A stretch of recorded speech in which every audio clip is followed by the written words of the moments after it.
पंच परमेष्टि परमात्मा आप्तज्ञानी निर्ग्रंथ सद्गुरुदेव को भाववंदन।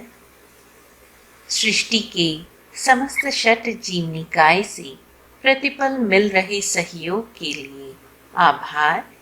उपस्थित सभी भव्यात्माओं की भव्यता को प्रणाम। जय हो। हम सभी नमोकार के साधक जो नमो की साधना करते हुए अपने जीवन की समस्याओं को सुलझाने का प्रयास कर रहे हैं, स्वयं को जानने की यात्रा पर हम अपने भीतर निहित ज्ञान को ही अनावृत कर रहे हैं। जानने का गुण हम प्रभु अरहंत की आराधना करते हुए अपने भीतर प्रकट कर रहे हैं। धीरे धीरे अपने दर्शन को, अपने देखने का जो एरिया है उसको धीरे धीरे हम बड़ा कर रहे हैं, या मैं कहूँ वाइडन कर रहे हैं, विस्तृत कर रहे हैं। तो हम अपने दर्शन को विस्तृत कर रहे हैं, वाइडन कर रहे हैं, ताकि हम विशुद्ध हो सकें। जो भी हम देखें निष्पक्ष, निशंक, निकांक्ष होकर देख सकें। लेकिन इस साधना पर आगे बढ़ते हुए कहीं न कहीं हम थोड़े से परेशानी में भी आ जाते हैं कि ये दोनों ही पद जो हैं वो परोक्ष हैं। हम अपने ज्ञान गुण को विकसित कर रहे हैं, हम अपने दर्शन गुण को विकसित करने का प्रयास कर रहे हैं, लेकिन जब हम झुकते हैं, समर्पित होते हैं, तो हमारी आदत है कि हर चीज़ हमें प्रत्यक्ष दिखनी चाहिए। वहाँ पर हम थोड़े से डगमगा जाते हैं कि ये दोनों ही पद जो हैं वो हमारे सामने प्रत्यक्ष रूप से मौजूद नहीं है। हम अगर अरहंत रूप में देखना चाहें किसी को, हालांकि हमने इस पर बहुत डिटेल में पहले बात कर ली कि जो गुण जिसमें है हम वो योग्यता, वो गुण उसमें देखें, लेकिन अगर हम अरहंतों को, हम सिद्धों को प्रत्यक्ष अपने सामने देखना चाहें तो वो जरा सा मुश्किल हो जाता है। तो ऐसे में भीतर एक प्रश्न उठता है कि प्रत्यक्ष रूप में हम किसे देखें। तो जो बाकी के तीन पद हैं वो प्रत्यक्ष हैं हमारे, आचार्य, उपाध्याय और साधु। अरहंत और सिद्ध ये दो देव पद हैं। अरहंत, सिद्ध देव पद और आचार्य, उपाध्याय और साधु ये तीनों गुरुपद।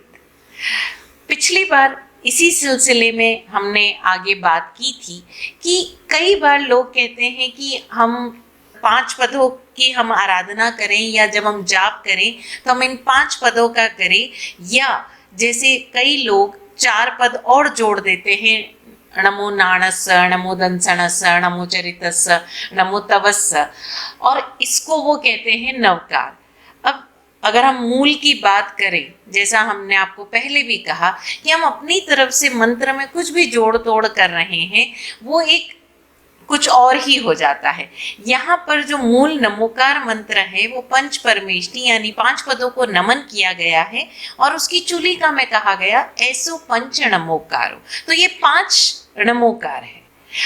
जब हम नमो अरहंताणम कह रहे हैं, यानी हम ज्ञान गुण को नमन कर रहे हैं, तो ऑटोमेटिकली हो गया ना नमो नाणस।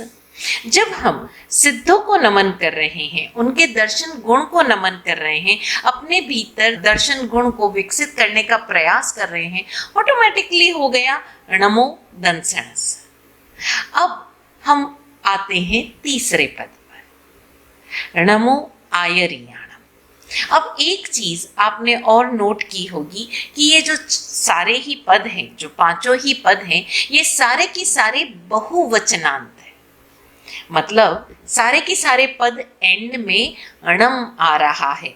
अरहंताणम आणम आ रहा है, सिद्धाणम, आयरियाणम, उवज्जायाणम, सव्वसाहूणम, यानी सारे के सारे किसी एक आचार्य को या एक अरहंत को या कोई गिनती दी गई है कि बाबा इतने ही सिद्धों को या इतने ही आचार्य को, इतने, ऐसा कुछ नहीं है।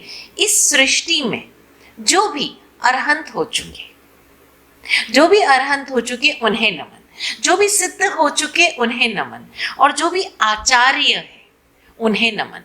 अभी नोट कीजिए शब्द क्या है, आयर्याणम। इसमें आयर्याणम को कहीं स्पेसिफाई नहीं किया गया है कि जैन दर्शन के आचार्य, जैन धर्म के आचार्य, उसमें भी हमारे चतुर्वेद संघ के ही आचार्य, हाँ उनको भी नमन है, वो भी इस आचार्य पद में आ जाते हैं, इंक्लूड हो जाते हैं, लेकिन वो सभी भव्य आत्माएं जो आचार्य पद पर हैं उन्हें नमन है। अब ये आचार्य जो भी हैं उस आचार्य की क्वालिटीज को नमन हम कर रहे हैं, किसी एक संप्रदाय के या किसी एक धर्म के आचार्य को नमन नहीं है। वो आचार्य कहीं भी हो सकते, कोई भी लीडर, कोई भी इंस्टीट्यूशन, ऑर्गेनाइजेशन, संघ, उसको लीड करने वाले उनके मुखिया आचार्य, उनको नमन है। अब आचार्य कौन है, जरा हम नोट करें कि आचार्य पद के गुण क्या।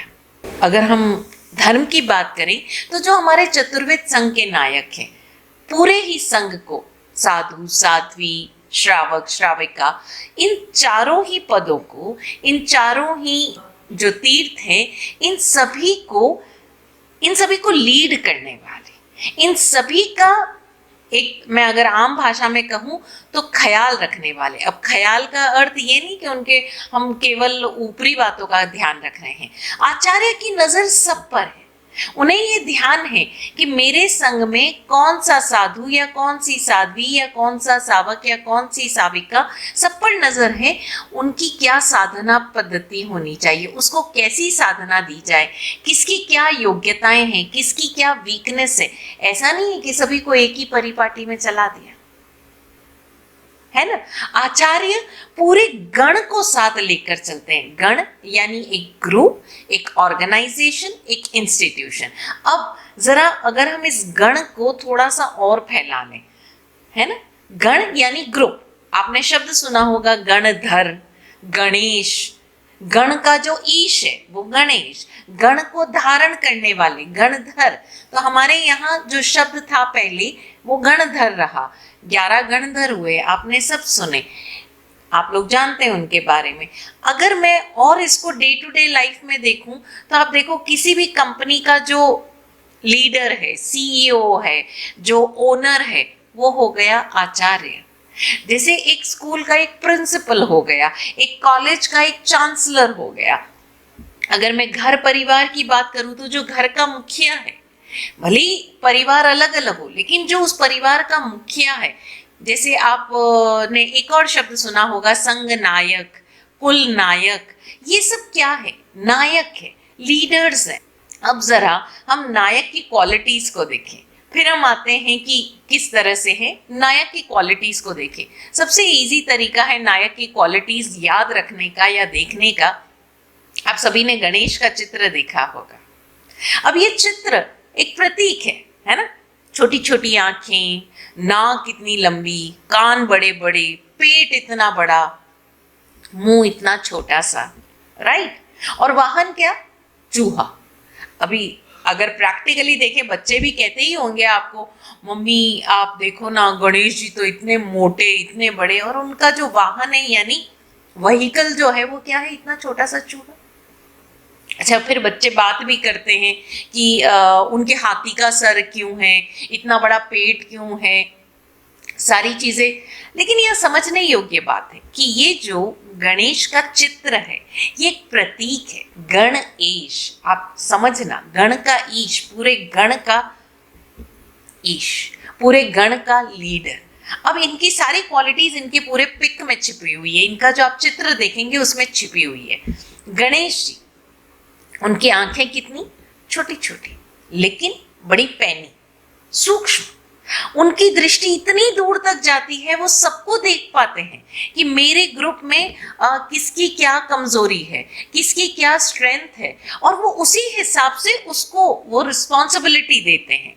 अगर मैं काम की बात करूं, प्रोफाइल, वर्क प्रोफाइल की बात करूं, वो उसी को वो काम देंगे। उन्हें समझ में आता है कि अच्छा बाबा, ये मेरे ग्रुप में ये जो व्यक्ति है, now I am talking not only about the धर्म संघ, I am talking the organization, the institution as a whole. It can be a professional institution, it can be an academic institution, वो धर्म संघ हो सकता है, वो एक परिवार हो सकता है।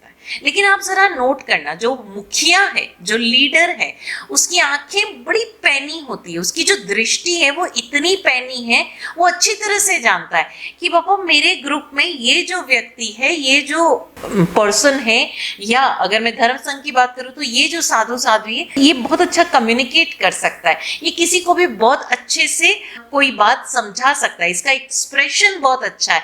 तो आप देखना कई बार कई संघों में बहुत ऐसे साधु साध्वी जिनकी दीक्षा को कम ही समय हुआ है, वो भी प्रवचन देते हैं, क्योंकि पता है कि ये कनेक्ट बहुत अच्छे से कर पाएंगे, ये एक्सप्लेन बहुत अच्छे से कर पाएंगे।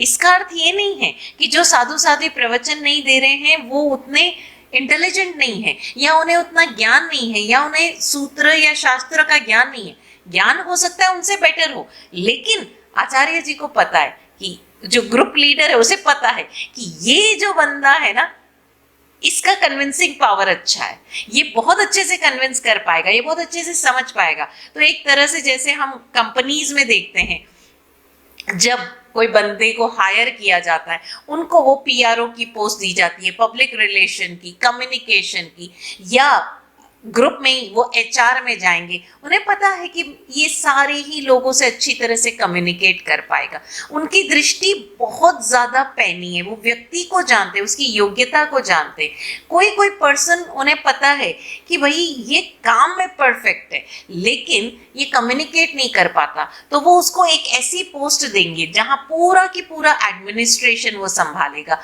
पूरा की पूरा मैनेजमेंट संभालेगा। एक आचार्य में जो क्षमता है वो उनकी पूरी एडमिनिस्ट्रेटिव क्वालिटीज है। हो सकता है एक मार्केटिंग हेड आकर बोले आपने ये जो प्रोडक्ट बनाया ना, ये मार्केट में नहीं चलेगा, लेकिन जो प्रोडक्शन हेड है वो जानता है कि ये जो प्रोडक्ट है ये चलेगा। सेल्स जो है, जो सेल्स का बंदा है, वो जानता है कि मुझे ये प्रोडक्ट कहाँ और किस एरिया में चलाना है। सारे ही लोग अपनी अपनी बात करेंगे, लेकिन जो बॉस है, जो लीडर है, जो नायक है, वो जानता है कि इन सारे ही लोगों की बात सुनकर मुझे क्या निर्णय लेना है। उसकी दृष्टि बड़ी सूक्ष्म है, वो चीजों को एज अ होल देख रहा है। बाकी सारे लोग अपना अपना काम कर रहे हैं। मार्केटिंग हेड जो है वो आकर अपने डिपार्टमेंट की बात कहेगा, सेल्स का जो हेड है वो आकर अपने डिपार्टमेंट की बात कहेगा, प्रोडक्शन का हेड अपने डिपार्टमेंट की आकर बात कहेगा, लेकिन डिसीजन कौन लेगा? आचार्य, लीडर। वो जानता है, उसकी दृष्टि इतनी पैनी है, सूक्ष्म है, वो दूरदृष्टा है, वो देख पाता है कि आज ये चीज हो सकता है मुझे थोड़ा सा लॉस दे रही हो, लेकिन ये आगे ये प्रोडक्ट कैसे चलेगा, कैसे नहीं चलेगा। वो जानता है कि मेरे इस बंदे की ये वीकनेस है। जैसे कई बार आप लोग देखिए, जो लोग वर्किंग में हैं, जो प्रोफेशनल्स हैं, जो जुड़े हुए हैं आज हमसे ग्रुप में, उन्हें ये शिकायत हमेशा रहती है कि ये बंदे को बॉस ने क्यों रख रखा है और इसको इतना सर पे क्यों चढ़ा रखा है, इसको बोलने की तमीज नहीं, ये कपड़े ढंग से नहीं पहन के आता, इसका क्या ड्रेस कोड है, इसको समझ नहीं आता, इसके पास कपड़े नहीं है क्या, लेकिन उसको क्यों रख रखा है। बॉस जानता है कि उस बंदे की क्या क्वालिटी है, उसकी वीकनेस भी वो जानता है, लेकिन वो क्वालिटीज को जानता है, और किस क्वालिटी को कहाँ फीड करना, कहाँ फिट करना, that he knows very well. तो हम समझें कि एक आचार्य की जो क्वालिटी है वो क्या करता है, पूरे ग्रुप को साथ लेके चलता है, पूरे ग्रुप को साथ लेकर चलता है। उनकी जो योग्यताएं हैं, जो अयोग्यताएं हैं, उन्हें बहुत अच्छे से मैनेज करके चलता है। कब किसको किस समय कैसी टकोर देनी। जैसे हो सकता है किसी एक बंदे को वो बॉस डेली टोकता होगा, डेली डांट लगाता होगा, डेली करेक्ट करता होगा, तो दूसरे वाले को लगता है मुझे डांटते रहते हैं। आप देखो घर में भी ऐसा होता है ना, कोई पेरेंट कई बार एक बच्चे को तो रोज डांटता है और एक बच्चे को महीने में एक बार जरा सा बोलेगा। क्यों? क्योंकि उस एक बच्चे को रोज टोकना जरूरी है, उसको नहीं टोकोगे तो चलेगा नहीं। लेकिन वो जो दूसरा बच्चा है ना, उसको तो महीने में एक बार उसका गलती की तरफ ध्यान भी दिला दिया तो अगले एक महीने के लिए वो ठीक हो जाएगा। सबकी बनावट अलग अलग है और ये अलग अलग जो बनावट है उसको किस तरह सूत्र रूप में, आचार्य ज्यादा व्याख्याएं नहीं करेंगे। जो लीडर है, आप देखना बॉस क्या करते हैं, आकर इंस्ट्रक्शंस दे देंगे, ऑर्डर्स दे देंगे, और हमारा काम क्या है, आचार्य की आज्ञा का पालन करना। नमो आयर्याणम, हम कब नमो होंगे, किस प्रकार नमो करेंगे हम आचार्य को, कि हमारा काम है आचार्य की आज्ञा का पालन करना, वहां अपना दिमाग नहीं लड़ाना। अब हम पहले प्रतीक की पूरी बात कर लें। आचार्य की आंखें कैसी, दृष्टि सूक्ष्म है, पैनी है, दूर दृष्टि है, कान कितने बड़े बड़े, सबकी सुनते हैं, सबकी सुनते हैं, किसी को भी नकारेंगे नहीं, लेकिन जब निर्णय लेंगे, जब वो आज्ञा देंगे, तब वो बिल्कुल निष्पक्ष होगी। सबकी सुन लेंगे, सबकी शिकायतें, सबकी कंप्लेंट, सबकी एडवाइसेस, सबकी सारा कुछ, ना कितनी लंबी, वो काफी समय बाद आने वाली ऐसी समस्याएं जिसका नामो निशान नहीं है, वो समस्या को सूंघ लेते हैं। कहाँ उनके ग्रुप में कहाँ कैसे चल रहा है सब पता है उनको। जो बॉस है उसको ये भी पता है कि मेरे यहाँ पर वॉचमैन कौन है, उस वॉचमैन के घर में दिक्कत क्या है, सब कुछ जानते हैं, हर एक को नाम से जानते हैं। हमारी गलतफहमी है कि बॉस केवल अपने आसपास रहने वाले 2-3 वो जो उनके सेक्रेटरी होते हैं या सो कॉल्ड विशेष व्यक्ति होते हैं, उन्हीं के बारे में सब कुछ जानते हैं। ऐसा नहीं है। एक सक्सेसफुल जो बॉस है, एक सक्सेसफुल लीडर जो है, उसको सबके बारे में सब कुछ पता है। जो बहुत बोलता है उसके बारे में भी, और जो बिल्कुल नहीं बोलता उसके बारे में भी, उसकी परेशानियों का भी पता है, वो क्या कार्य कर रहा है उसका भी पता है, वो सब कुछ सूंघ लेते हैं। मुंह बहुत छोटा सा है, उतना ही बोलते हैं जितना आवश्यक है। इंस्ट्रक्शंस बहुत शॉर्ट में देंगे, बहुत ज्यादा व्याख्या करके इंस्ट्रक्शंस नहीं देंगे। पेट बहुत बड़ा है, सभी के सीक्रेट्स पचा लेंगे, सभी के सीक्रेट्स पचा लेंगे। ये है आचार्य गणेश। अब हम भी अपने जिंदगी में एक लीडर बनना चाहते हैं, किसी भी ऑर्गेनाइजेशन को, किसी भी कम्युनिटी को, ग्रुप को लीड करना चाहते हैं। हम जहां जहां जिस को जैसे भी ग्रुप में लीड करना चाहते हैं, हम आचार्य की इन क्वालिटीज को अपने भीतर विकसित करें। इन क्वालिटीज को विकसित करते हुए एक और चीज ध्यान दें, हो सकता है हमारे भीतर किसी ग्रुप या किसी कम्युनिटी या किसी ऑर्गेनाइजेशन को लीड करने की कोई भाव नहीं है, लेकिन हमें स्वयं के मालिक तो बनना है ना, स्वयं को तो लीड करना है ना, अपनी क्वालिटीज को मैनेज करना है ना। पिछले 3 हफ्तों से मैं आपको असाइनमेंट्स दे रही हूँ। अपने दोषों को जानो, अपनी क्वालिटीज को जानो, आप अपने भीतर क्या विकसित करना चाहते हो जानो। आप सबने बड़ी मेहनत करके लिस्ट बना ली है, राइट।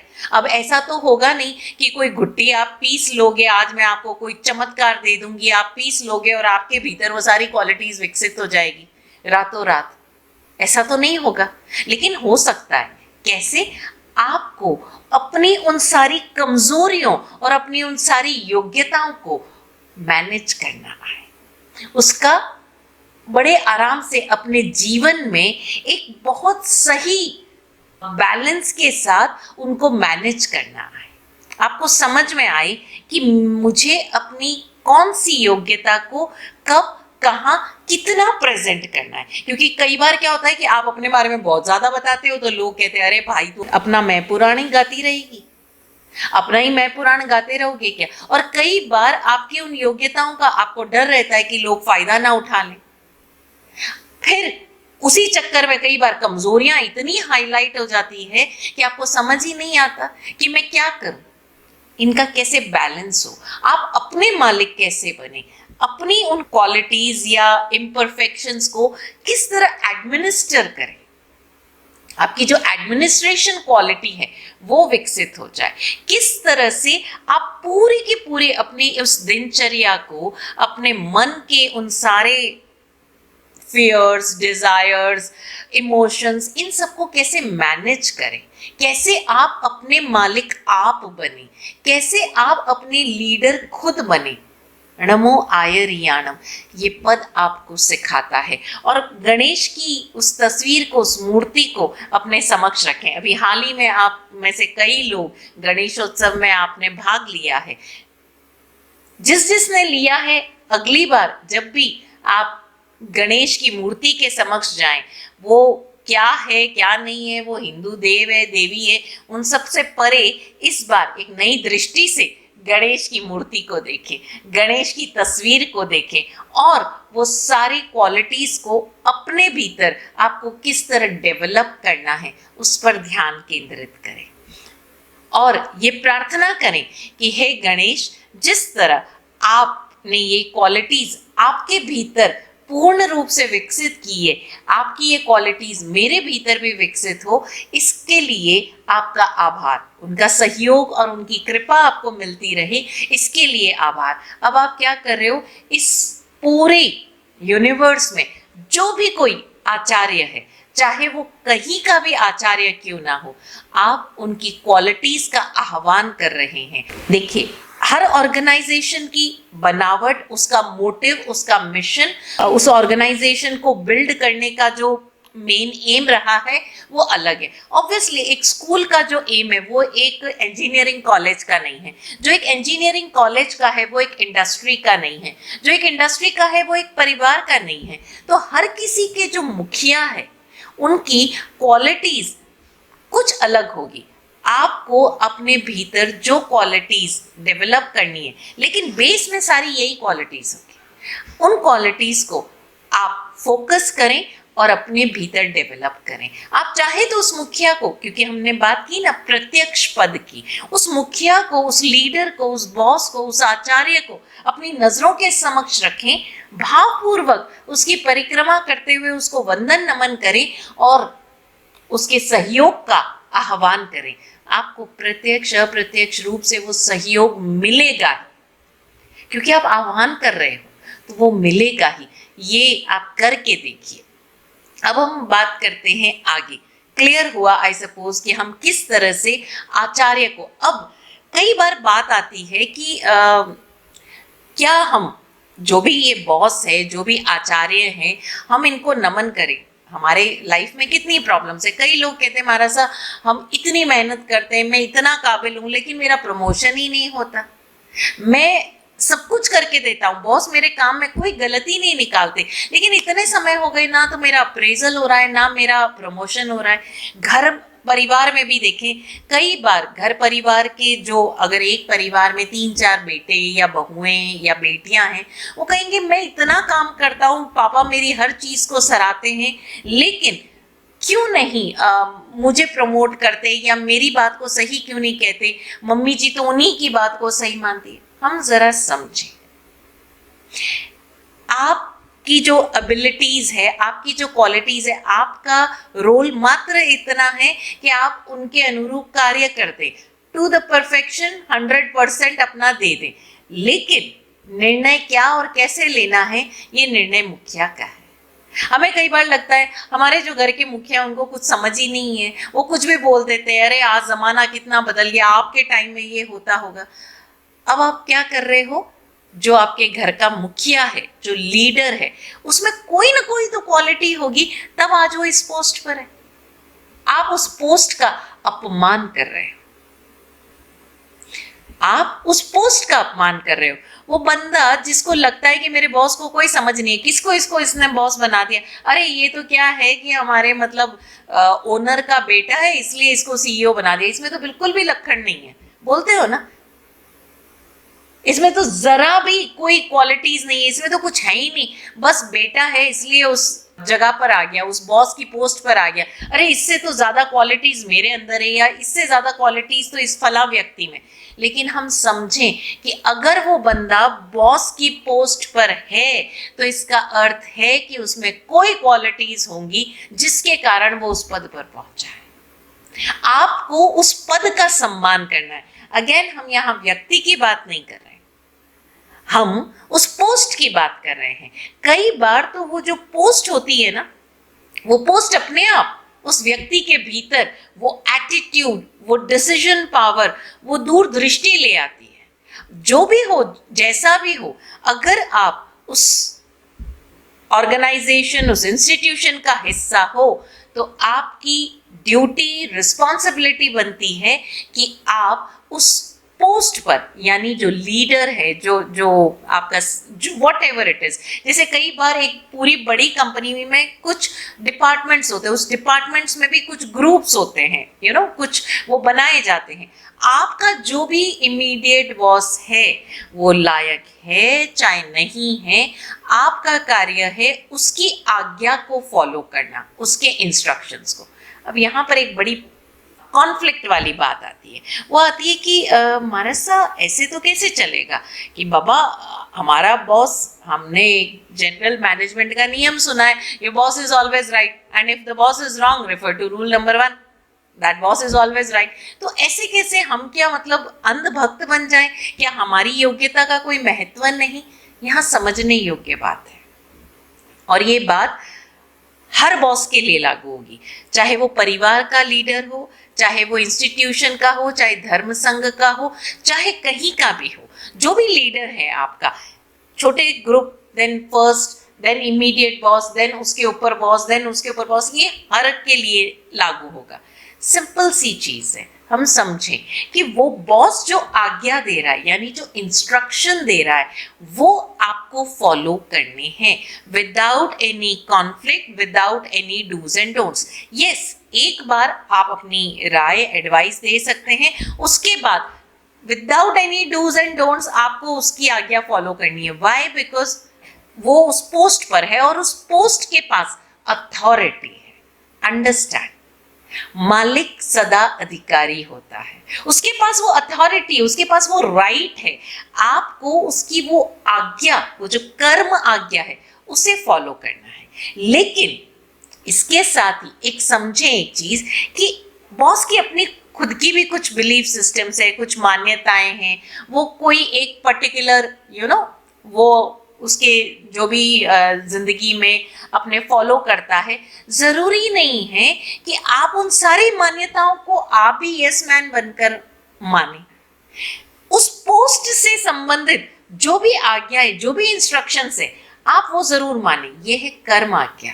लेकिन उस बॉस के अपनी जो व्यक्तिगत रूप से, नॉट ऑन द पोस्ट, व्यक्तिगत रूप से मान्यताएं हैं, वो चाहे जैसा भी रहता हो, जो भी बिलीव करता हो, दैट इज ज्ञान आज्ञा, उसको मानने के लिए आप बाध्य नहीं हो। फॉर एग्जाम्पल, जैसे एक कंपनी का बॉस है सपोज, अब वो बॉस ऐसा है, वो चाहे जो इंस्ट्रक्शंस दे कि ये कार्य ऐसे करना है, आपको ये कार्य अकेले करना है, ये जो आपका प्रेजेंटेशन है, you have to present, I am ordering you, right.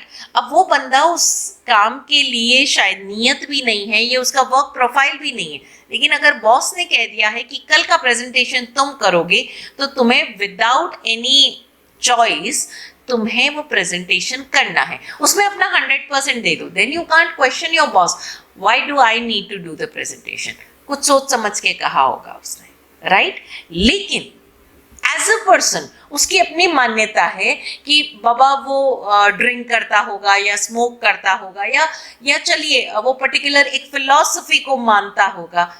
कोई जरूरी नहीं है कि आप उस चीज को, उस आज्ञा को, वो बोलते हैं क्या फर्क पड़ता है सर, ये आपकी व्यक्तिगत मान्यता है, सॉरी, ये मेरी जो इस बारे में धारणा है, या मेरी जो इस बारे में सोच है, या मेरी जो इस बारे में मान्यता है, या मेरी जो जीवन शैली है, वो इससे थोड़ी अलग है, I am sorry for that. बड़े प्रेम पूर्वक उसको, जो आपका वर्क प्रोफाइल नहीं है, उसे ना कहना सीखें। ये तरीके से अगर आप अपने जॉब पर जाते हो, पोस्ट पर जाते हो, अपना काम करते हो, अपनी ड्यूटीज पूरी करते हो, मैं कह सकती हूं कि कहीं पर भी कोई प्रॉब्लम नहीं आएगी। ध्यान देना, कर्म आज्ञा बिना डूज एंड डोंट्स के, बिना क्वेश्चनिंग के, बिना कॉन्फ्लिक्ट के आपको 100% माननी है। जहां तक बात आती है ज्ञान आज्ञा की, अगर आपके जीवन शैली में, सोच विचारों में, आपके भावों में वो सही नहीं बैठता, प्रेम पूर्वक मना कर दें। लेकिन कर्म आज्ञा को माने। दूसरी चीज, कई बार हम अपने बॉस को अपशब्द कह देते हैं, कई बार उनकी आज्ञाएं नहीं मानते, जो हमारा इमीडिएट बॉस है, और उसके ऊपर जाकर कुछ बात करते हैं। या मैं घरों की बात करूं तो जैसे हमारे घरों में बड़े बुजुर्ग हैं, उन्होंने कोई आपको कह दिया बाबा इस तरह के कपड़े मत पहनो, मुझे पसंद नहीं है, तो आजकल एक चलन चल गया है कि बच्चे बोलेंगे क्या फर्क पड़ता है, आजकल तो सब पहनते हैं। या वो बॉस जो घर के मुखिया है वो कह देंगे भाई मुझे तुम्हारा ये लाइफस्टाइल पसंद नहीं है, ये नहीं चलेगा, ऐसे नहीं करना है। What ever it can be like मुझे लेट नाइट पार्टीज नहीं समझ आती तुम्हारी, या मुझे ये तुम्हारी बैचलर पार्टीज नहीं समझ आती, वॉट एवर। अब हम क्या करते हैं कि दूसरे परिवारों का या दूसरे लोगों का एग्जाम्पल देते हैं और हम कह देते हैं आप पुराने ख्याल के हो, क्या फर्क पड़ता है ये वो। हम एक बात समझें, वो जो लीडर है ना, वो जो मुखिया है ना, और ये अक्सर हमारे घरों की सबसे बड़ी प्रॉब्लम है। बहू को लगता है हमारी सास गलत है, वो पक्षपात करती है, उसको ज्यादा वो करती है, उसको ये करती है, अरे आपने ऐसे देखा होगा। एक बात समझिए, वो जो लीडर है ना, घर का लीडर कौन, वो कोई भी, कोई एक मेल हो सकता है, कोई एक फीमेल हो सकता है, कोई भी हो सकता है। वो जो घर का लीडर है उसका जो विल पावर है, उस विल पावर से पूरे ग्रुप का विल पावर जुड़ा होता है। चाहे वो सीईओ हो, प्रिंसिपल हो, चाहे धर्म संघ का आचार्य हो, कोई भी हो, उसका जो विल पावर है वो कलेक्टिव विल पावर है। और आप सोचो उस आचार्य का विल पावर, उस लीडर का विल पावर कितना स्ट्रांग होगा कि उसके ही टीम में ऐसे कितने सारे लोग हैं जो उसके बारे में नेगेटिव बोलते होंगे, जो उसके इंस्ट्रक्शंस, उसके ऑर्डर्स, उसकी आज्ञाओं के खिलाफ चलते होंगे, लेकिन उसका विल पावर इतना स्ट्रांग है कि उन सबके विल पावर के बावजूद वो पूरे ग्रुप को लीड करता है, और पूरे ग्रुप को ना सिर्फ लीड करता है बल्कि सक्सेसफुल भी बनाता है। सोचा कभी इस बारे में?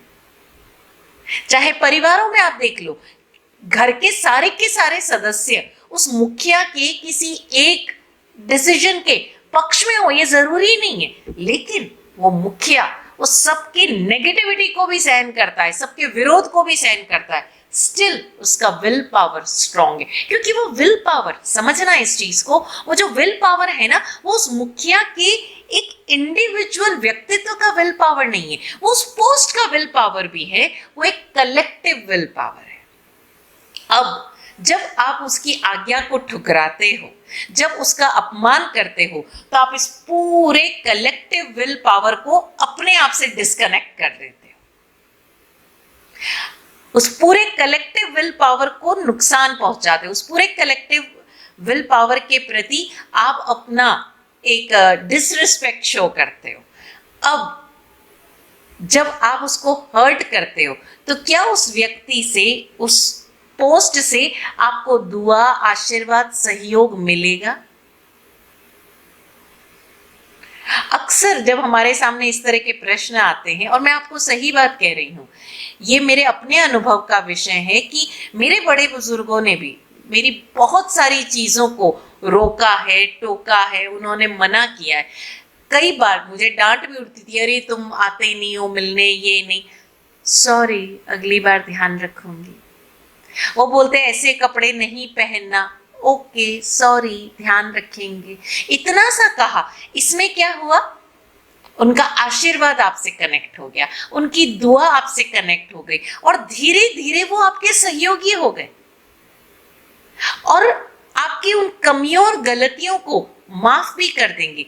लेकिन जरा आदर सम्मान के साथ उन्हें काटो मत, उन्हें दुख मत दो, उन्हें तकलीफ मत पहुंचाओ, और फिर देखो किस तरह से उनका सहयोग मिलता है। हो सकता है वो जिस बात के या जिस उनके सो कॉल्ड उसूल के खिलाफ इतने वर्षों तक रहे हो, लेकिन अगर आप प्रेम पूर्वक समर्पित होकर नमो के भाव से जाकर अपनी बात समझाओगे, आप करके देख लेना, आप करके देख लेना, एक्सपेरिमेंट करना, पूरे भरोसे के साथ आप जाइए, वो आपके लिए आपके उसूल भी बदल देंगे, वो जो पुरानी धारणाएं और मान्यताएं हैं वो भी बदल जाएंगे। लेकिन पहले आप तो रिसेप्टिव मोड पर आ जाओ, पहले आप तो समर्पित हो जाओ। आप ईगो में खड़े रहे और वो भी मुखिया के, आचार्य पोस्ट के आगे खड़े रहे, तो कैसे आपको वो गुण, कैसे वो क्वालिटीज, कैसे वो सहयोग, दुआ, आशीर्वाद जो भी आपको चाहिए वो मिलेगा। तो जरा इस आचार्य पद को सिर्फ एक धर्म संघ के आचार्य के रूप में नहीं, अपने जीवन में अलग अलग जो स्फेयर्स हैं, अलग अलग क्षेत्र हैं, उन सबके आचार्य रूप में देखिए। आप अपने बच्चों को स्कूल भेजते हो, उस प्रिंसिपल के प्रति आप कनेक्शन ही नहीं, आप रिस्पेक्ट ही नहीं शो करते। आपको लगता है भैया हम तो पैसा दे रहे हैं, लाखों रुपए दे रहे हैं, उस प्रिंसिपल को हमारी बात सुननी पड़ेगी। अब उस प्रिंसिपल को, जिसने भी उसको उस पोस्ट पर लाया है, वो जानता है ना कि वो प्रिंसिपल पेरेंट से भी कोऑर्डिनेट करता है, टीचर से भी करता है, मैनेजमेंट से भी करता है, स्टूडेंट से भी करता है, एडमिन स्टाफ से भी करता है, वर्कर स्टाफ से भी करता है, सभी को साथ लेके चल रहा है, सभी को साथ लेकर चल रहा है, एक कलेक्टिव रिस्पॉन्सिबिलिटी के साथ चल रहा है, एक कलेक्टिव विल पावर के साथ चल रहा है। ये आचार्य पद बहुत वाइडेंड है हमारी जिंदगी में, और जैसे जैसे हम इन सारे ही जो अलग अलग पोस्ट पर जो हैं आचार्य, उनसे कनेक्ट होते जाएंगे, वो सारे गुण हमारे भीतर ऑटोमेटिकली खिलते जाएंगे।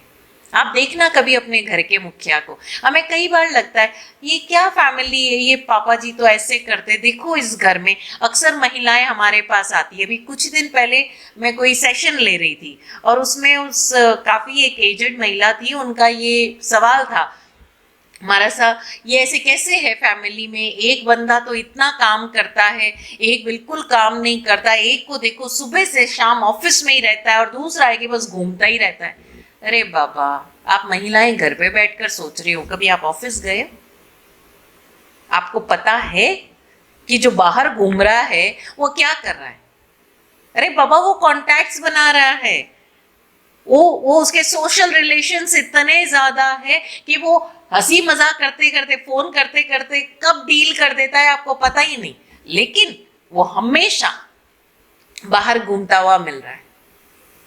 और आप कई सारी जो ऐसे फैमिली बिजनेसेस हैं, आप उनको उठाकर देखिएगा, उन सारे बिजनेस में जो 4-5 भाई या उनके बच्चे और सब काम कर रहे हैं, आप देखना कि 2-3 लोग तो ऐसे हैं कि सुबह 9 बजे ऑफिस में जाकर अपनी चेयर पर चिपक कर बैठेंगे, जो शाम के 8-9 बजे तक भी ऑफिस से नहीं उठेंगे।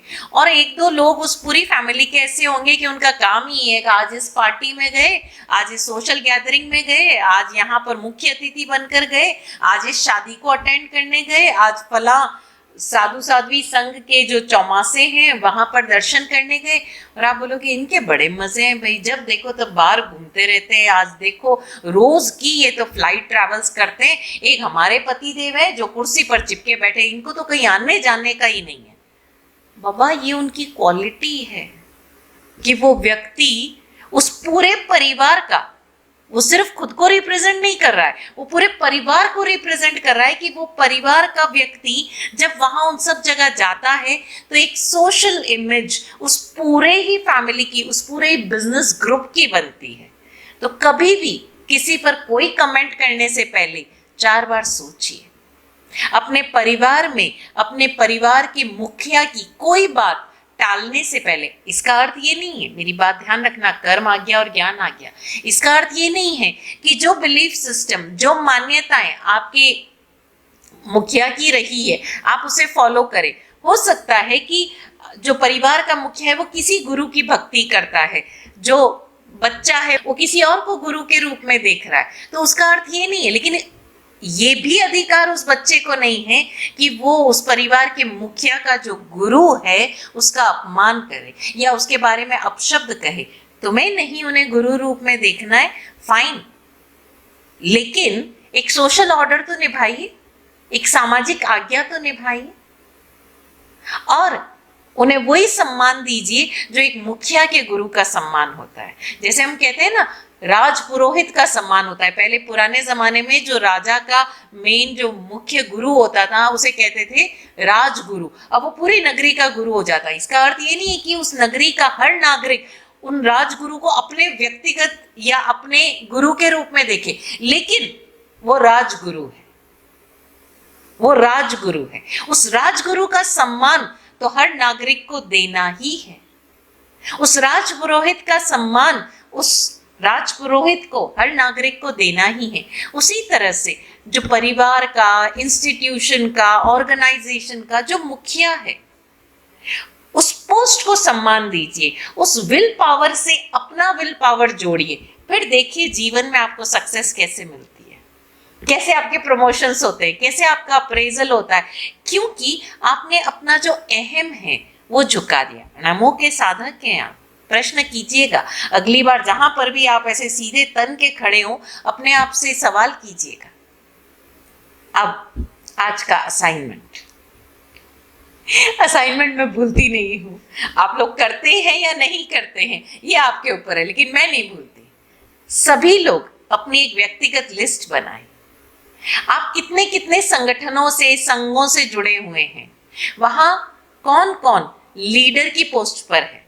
मैं यहाँ आचार्य शब्द इस्तेमाल नहीं करूंगी क्योंकि आचार्य शब्द अब रूढ़ हो गया है, लेकिन आप जरा गौर कीजिए, आप सुनते होंगे प्रधानाचार्य। प्रिंसिपल को हिंदी में क्या कहते हैं? प्रधानाचार्य। उसी तरह से आप किसी उसमें जाएंगे तो पोस्ट होती है आयुर्वेदाचार्य, राइट, पोस्ट होती है ज्योतिषाचार्य। तो ये सब क्या है? आचार्य है, जिन्हें संपूर्ण रूप से ज्ञान है। और वो जो ज्ञान आपको देंगे वो बहुत डिटेल में नहीं देंगे, एक सूत्र रूप में देंगे, छोटा सा सूत्र देंगे। वो आपको उतना ही देंगे, उतनी ही आज्ञा देंगे जितनी आपकी जीवन के लिए आवश्यक है। और आचार्यों को कहा गया सिद्धों के प्रतिनिधि। अगर हमें वर्तमान में अपने इम्परफेक्शंस हटाने हैं तो इस जीवन में हमें क्या करना है? जो हमारे आचार्य हैं उनकी आज्ञाएं फॉलो करो। आधी से ज्यादा कमियां कमजोरियां तो हमारे बॉस ही हमको बता देंगे कि तुम्हारे काम में क्या कमियां कमजोरियां हैं, लेकिन हमने उस पोस्ट की, सॉरी टू से दिस, बट इज्जत करना छोड़ दिया। कोई भी विवाह करके एक दूसरे परिवार का हिस्सा बनता है, आपको तो मीन मेख निकालने की आदत है। अरे बाबा, इस परिवार का मुखिया डिफरेंट है, इसके अपने वर्किंग स्टाइल है, इसका अपना एक स्ट्रैटेजी है, इसकी अपना एक एडमिनिस्ट्रेशन है, उस एडमिनिस्ट्रेशन का हिस्सा बनो ना। लेकिन नहीं, हम नहीं बनते। और यही कारण है कि हम अपने ना तो व्यक्तिगत जीवन में कहीं तरक्की कर पाते हैं, ना आगे बढ़ पाते, बिकॉज हम टेंस रहते हैं, हम प्रतिपल लड़ रहे हैं। आप इसका एक सिंपल सा तरीका समझना, किस तरह अणमो आप डे टू डे लाइफ में आप करते हो। ऐसा नहीं है कि आप लोग अणमो के भाव में नहीं आते हो। एक बच्ची बचपन से अपनी माँ को एक पर्टिकुलर तरीके से काम करते हुए देखती है। क्या उस बच्ची में, क्या उस लड़की में वो माँ की आदतें, काम करने के गुण, स्पेशली खाना बनाने के, ड्रेसअप करने के, वॉट एवर इट इज, क्या अपने आप नहीं आ जाते? कैसे हुआ ये? माँ ने तो यूं बिठाकर कभी ट्रेनिंग ही नहीं की, लेकिन अपने आप की, मेरी माँ इस तरह से कपड़े समेटती है, मेरी माँ इस तरह से अपनी वार्डरोब अरेंज करती है, या इस तरह से वो टेबल अरेंज करती है, खाना बनाती है, वॉट एवर इट इज। कैसे हुआ ये? क्योंकि वो बचपन से देख रही है and she is connected, she is at the receptive mode. लेकिन समझें, हम जब जिस परिवार का हिस्सा बन रहे हैं वहां के लीडर को सम्मान दो, वहां के लीडर के सामने नमो हो जाओ। फिर आप देखो उस परिवार में सभी लोगों के भीतर जो प्रेम पनपेगा, जो सभी की योग्यताएं एक दूसरे के सहयोग से खेलेगी। खुद एक्सपेरिमेंट करें, खुद एक्सपीरियंस करें, क्योंकि जब तक आपकी दृष्टि नहीं बदलेगी, हम कितने ही प्रवचन कर लें, कितने ही सेशंस कर लें, उसका कोई फायदा नहीं। असाइनमेंट ध्यान रखिए, आपके जीवन में जितने उस लीडर पोस्ट पर हैं, चाहे आपके परिवार के मुखिया हैं, अब उनका नाम लिखकर उनकी क्वालिटीज लिखें, उनकी क्वालिटीज लिखें, और लिखें साथ में देखें कि मैं इनसे क्यों और किस कारण से कॉन्फ्लिक्ट मोड पर हूं, मेरी क्या टशन है इनके साथ, वो भी देखिए और ध्यान दीजिएगा। बहुत जगह पर वो सिर्फ इसलिए है क्योंकि आप अपना दिमाग चला रहे हो, वहां दिमाग चलाना ही नहीं है। जो कर्म आ गया है वो एज इट इज फॉलो करनी है, जो ज्ञान आ गया है वहां पर प्रेम पूर्वक हाथ जोड़कर अलग हो जाना है, उसको मानने की कोई बाध्यता नहीं। और इसी तरह से ना सिर्फ परिवार, अगर आप वर्किंग है तो अपने बॉस लिखिए, इमीडिएट बॉस, देन उसके ऊपर का boss, then department head, then the company head, then the main owner. इस तरह से सारे बॉस के नाम लिखिए, किस बॉस के साथ आपकी बनती है, किसके साथ नहीं बनती है तो क्यों बनती है, नहीं बनती है तो क्यों नहीं बनती है। और आपको समझ में आएगा कि आपने क्या किया है कि ज्ञान आज्ञा और कर्म आज्ञा को घालमेल कर दिया है, गोलमोल कर दिया है, सारा घोटाला हो गया है, और इसी के कारण सारी टेंशन है। अपने आप को सिंप्लीफाई करो ना, जिंदगी बड़ी आसान है, मस्त रहो। आप अगर चाइना के बारे में आपने सुना हो, वो कंट्री प्रोग्रेस किए जा रही है, और जो लोग आपके आसपास कहीं कोई व्यक्ति हो, जो लोग कभी चाइना जाकर आए हो, सुनना, वहां पर एक सिंपल सी बात है कि जो उनको ड्यूटी दी गई है वो दिमाग नहीं लगाते, वो एक रोबोट की तरह सिर्फ उस ड्यूटी को पूरा करते हैं। वो ये भी नहीं बोलेंगे कब तक, क्यों, क्या, कैसे। अगर एक व्यक्ति को ड्यूटी दी गई है कि इस गेट पर खड़े होकर जो भी गुजर रहा है उसको तुम्हें गुड मॉर्निंग और गुड इवनिंग कहना है, सुबह 4 बजे से शाम के 4 बजे तक, वो ये भी नहीं पूछेगा मैं अकेला ही क्यों, किसको नमस्ते करना है, किसको नहीं करना है, क्योंकि उसको पता है अगर किसी को नहीं करना होता तो वो मेरी इंस्ट्रक्शन लिस्ट में लिखा होता। एवरीथिंग इज लाइक, उनको बोल दिया तुम्हें ये कार्य करना है, वो उसको अपना इशू नहीं बनाएंगे कि अरे मैं इनको नमस्ते कैसे करूं, मैं तो पोस्ट में बड़ा हूं, मैं तो पोस्ट में छोटा हूं, उम्र में बड़ा हूं, छोटा हूं, नथिंग। कर्म आज्ञा है, फॉलो करो। और जो दिमाग लड़ाना है वो कौन लड़ा रहा है, जो आज्ञा देनी है वो कौन दे रहा है, बॉस दे रहा है। और जब ये इंस्ट्रक्शंस बिना किसी कॉन्फ्लिक्ट के फॉलो हो रहे, आप देख लो प्रोग्रेस और डेवलपमेंट आपके सामने है। I don't need to say anything. अब अगेन इस एग्जाम्पल को सिर्फ इसी रूप में लेना, अब उसके एथिक्स और उसके पक्ष में हम नहीं जा रहे, मैं सिर्फ आपको एक एग्जाम्पल दे रही हूँ कर्म आज्ञा फॉलो करने के लिए। वहां पर अपनी दूसरी चीजों को बीच में मत लाइएगा, ये एग्जाम्पल सिर्फ इस चीज के लिए। असाइनमेंट अच्छी तरह से समझिए, लेकिन ये कि पूरी डायरी मेंटेन कीजिए। ये जो असाइनमेंट्स मैंने दिए हैं इसकी डायरी मेंटेन रखिए। आपको इस 1 महीने के बाद भी आपको स्वयं पर कार्य करने के लिए सारा सामग्री मिल जाएगी, राइट? एक प्रश्न है कि ज्ञान आज्ञा और कर्म आज्ञा में डिफरेंस फिर से एक्सप्लेन करें। सिंपल है, कर्म आज्ञा is the instructions, the orders you need to follow according to your role। जैसे आप एक स्टूडेंट हो और टीचर ने आपको उस लेसन, उस सब्जेक्ट के रिलेटेड कोई इंस्ट्रक्शंस दिए हैं, you have to follow it without any dos and don'ts, कोई असाइनमेंट या कुछ भी। But if the teacher is commenting on the way you should worship your God, या घर में आपके जो सिस्टम है आपको क्या खाना चाहिए क्या नहीं, नाउ वो एक उनका पर्सनल चॉइस हो गया।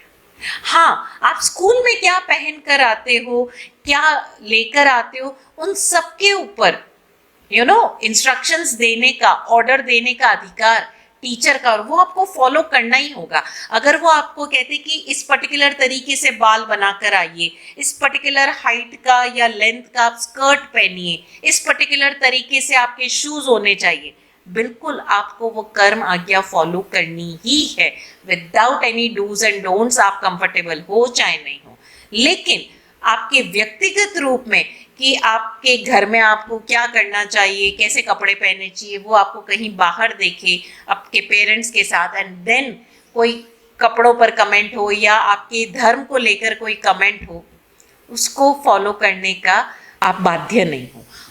अच्छी बात है। एज अ मेंटोर वो आपको कुछ ऐसी चीजें समझा रहे हैं जो आपके जीवन में उपयोगी है। जैसे आप सुबह जल्दी उठकर पढ़ें, आप कम से कम इलेक्ट्रॉनिक मीडिया पर रहें, ये उनकी ज्ञान आज्ञा है। लेकिन ये फॉलो करने से आपके जीवन में एक कंसंट्रेशन बनेगा, फोकस बनेगा, तो आप जरूर फॉलो कर लें। लेकिन उसे फॉलो करने के लिए आप बाध्य हो, ऐसा नहीं, ऐसा नहीं है। जैसे अगर आप फिल्म देखने जा रहे हो और आपके टीचर बोले आप फिल्म देखने क्यों गए, ये आपके परिवार का निर्णय क्षेत्र है। लेकिन अगर आपके परिवार ने मना किया है कि आप इन दोस्तों के साथ फिल्म देखने नहीं जाओगे, तो आपको नहीं जाना है। ये आपके परिवार के मुखिया की आज्ञा है। तो हमें यहाँ समझना होगा, कर्म आज्ञा और ज्ञान आज्ञा दोनों डिफरेंट है। अब मैं ये आपको डे टू डे लाइफ में समझा रही हूँ, उसी तरह से अगर हम स्पिरिचुअल आध्यात्मिक क्षेत्र में जाएं तो वहां पर भी कर्म आज्ञा और ज्ञान आज्ञा अलग अलग होगी। आपकी साधना के क्षेत्र में जो दिए जा रहे हैं वो बहुत अलग होंगे, वो आपका आचार्य जानता है और आप उसी के अनुसार उनकी आज्ञा मानकर अपने जीवन में आगे बढ़ेंगे। आप जिस ग्रुप का हिस्सा है वहां का code of conduct without, simple सी लाइन में अगर मैं कर्म आज्ञा को डिफाइन करूं तो आप जिस ग्रुप का हिस्सा है, और बहुत सारे अलग अलग ग्रुप्स का हिस्सा है, उस ग्रुप का code of conduct without any question आपको फॉलो करना ही करना है। जाप आपको करना है नमो आयरियाणम, और यहाँ पर नमो आयरियाणम का जाप करते हुए आपको एक और चीज आप कर सकते हो कि आपके जीवन में आप जिसके जैसा होना चाहते हो लीडर, आप उनको अपने समक्ष, अपनी नजरों के समक्ष रखते हुए फिर आप नमो आयरियाणम का जाप कर सकते हो। आप उस प्रार्थना को अपने भावों में लेते हुए इस पद का जाप करें, और उस प्रार्थना को भी अरहंताणम, सिद्धाणम, आयरियाणम, इन तीनों पदों की हिंदी में वो दी हुई है। आप उसे रोजाना कम से कम एक बार तो जरूर बोलें, ताकि आप जो पद का जाप कर रहे हो उसके भाव आपके भीतर पूरी तरह से घुल मिल जाए, आपके अंदर घुट जाए। आज का सत्र हम यहीं संपन्न करते हैं। आप सभी का आभार। ओम शांति।